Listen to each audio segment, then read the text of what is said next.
এক নম্বর বিষয় যেটি মানুষকে ধ্বংস করে দেয় সেটি হলো হাওয়ায়ে মুত্তাবা।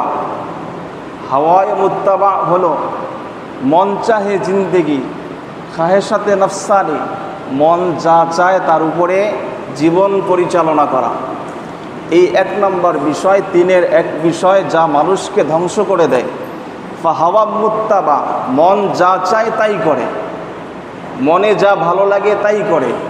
কোরআন থেকে রিসার্চ করে না, সুন্নাহ থেকে রিসার্চ করে না, বড়দের দিকে দেখে না, আকাবিরদের দিকে দেখে না, বড়রা তাদের জীবনকে কোন পথে পরিচালনা করে নাজাত পেয়ে মুক্তি পেয়েছে এসব দিকে লক্ষ্য করে না, বরং নিজের মনে যা চায় তাই করে।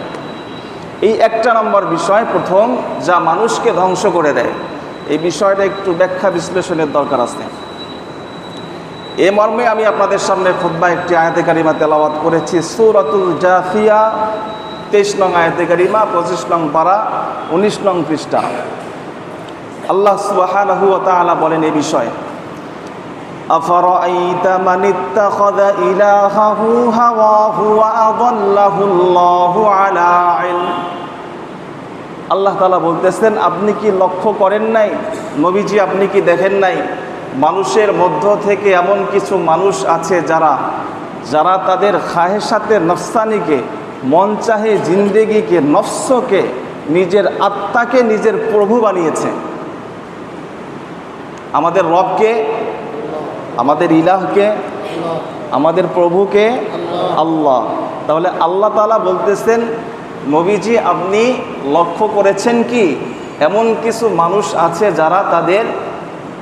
যারা তাদের খাহেসাতে নফসকে, নিজের মনচাহি জিন্দেগিকে প্রভু বানিয়েছে, ইলাহ বানিয়েছে। আরও বিশ্লেষণ করি, আমরা কালেমা তয়্যিবা পাঠ করি না? কালেমা তয়্যিবার মধ্যে কি আছে?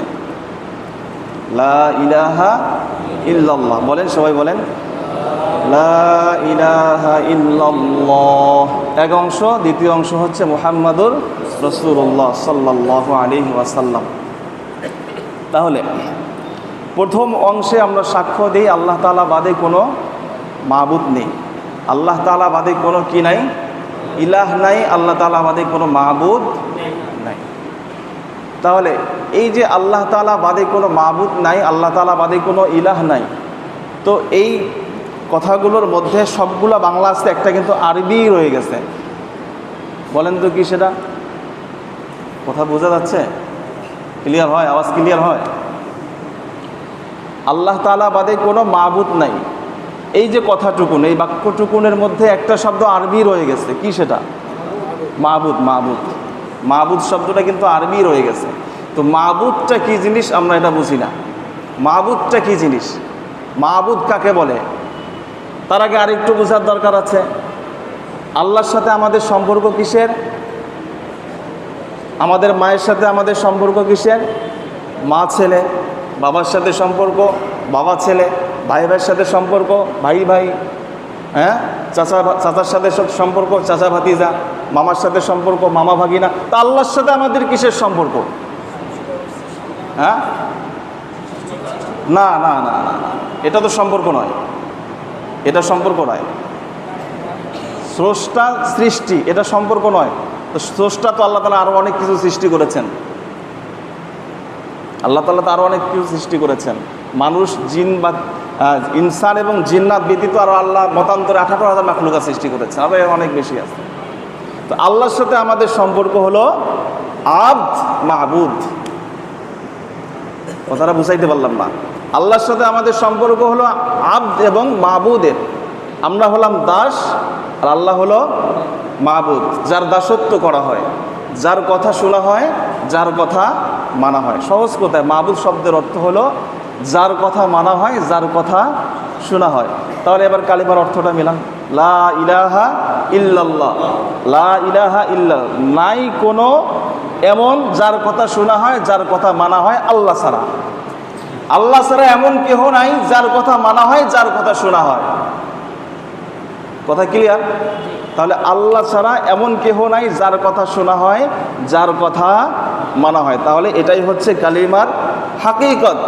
তাহলে এবার আমাদের সাথে আমাদের দৈনন্দিন জীবনের চলাফেরা, দৈনন্দিন জীবনের আমাদের জীবিকা নির্বাহ, জীবন পরিচালনা করার ক্ষেত্রে একটু নিজেই চিন্তা করি, আমরা কি আসলেই এই কালেমা তৈয়্যিবা মুখে পাঠ করেছি নাকি আমাদের জীবনের সাথে এর ফিট আছে?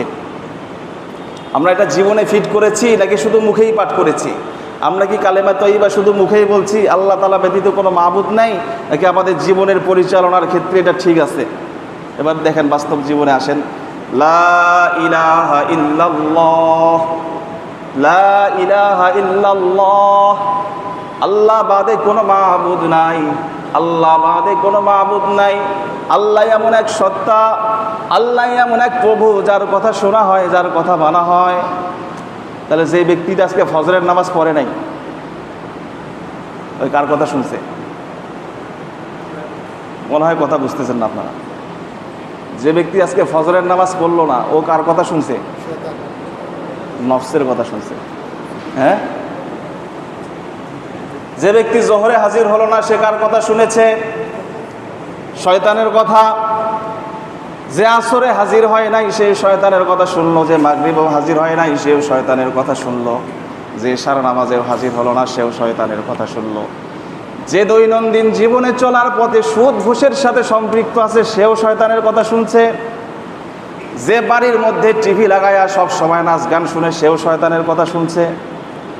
যে গভীর রাত্রে মোবাইলের মধ্যে নাচ গান অশ্লীল বেহায়াপনার সাথে নিজের সময়কে ব্যয় করতেছে, সে কার কথা শুনলো? কার কথা শুনলো? শয়তানের কথা শুনলো না। তাহলে মুখে কয় লা ইলাহা ইল্লাল্লাহ, তাহলে বাস্তব জীবনের সাথে কোনো কি নাই? মিল নাই। তাহলে আল্লাহ তাআলা বলতেছেন, আপনি কি লক্ষ্য করেন নাই আপনার মানুষের মধ্য থেকে এমন কিছু মানুষ তাদের জীবনকে পরিচালনা করতেছে, নিজের জীবনকে, নিজের জীবনের ক্ষেত্রে প্রভু বানিয়েছে কাকে? খায়েশাতে নাফসানিকে